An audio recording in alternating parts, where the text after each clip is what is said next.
Bwana David Kameta, vipi mambo ndugu yangu? Salama kwema. Uko vizuri? Ya niko fresh. Bwana mechi ilikuwaje dakika zote 90 kaka? Mechi ilikuwa tafu, nadhani kama watu walivyoona. Mechi ilikuwa ngumu lakini kwa uwezo wa Mwenyezi Mungu tumeweza kupata matokeo ya pointi 3. Tulikuwa tunacheza na timu ambayo imeshashuka kwenye ligi.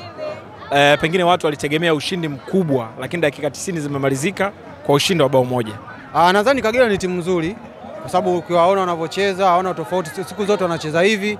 Kwa hiyo tulitegemea na sisi wenyewe mechi itakuwa ngumu kwa sababu ligi ya mwaka huu imekuwa ngumu, kwa kila timu imejipanga vizuri. Kwa hiyo tulitegemea upinzani wa hali ya juu. Nadhani Duchu ugumu ulikuwa wapi? Kwa sababu Kagera walikuwa hawana cha kupoteza. Nadhani walikuwa wametusoma zaidi.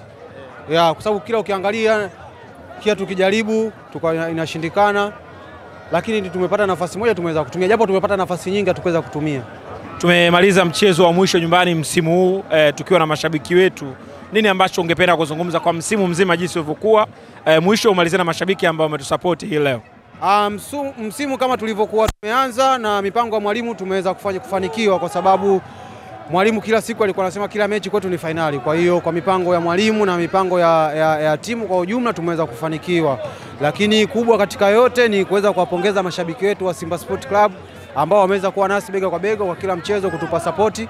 Hicho ni kitu kikubwa ambacho hata sisi wachezaji wao pia tunajivunia kuwa na mashabiki wa Simba Sport Club. Namba 2 na namba 4 wapi unasikia raha zaidi? Mimi popote pale, wewe nipe jezi. Niambie namba 2 na namba 4 wapi unasikia raha zaidi? Popote pale nipe jezi. Popote pale. Yeah. Bwana kila. Asante sana.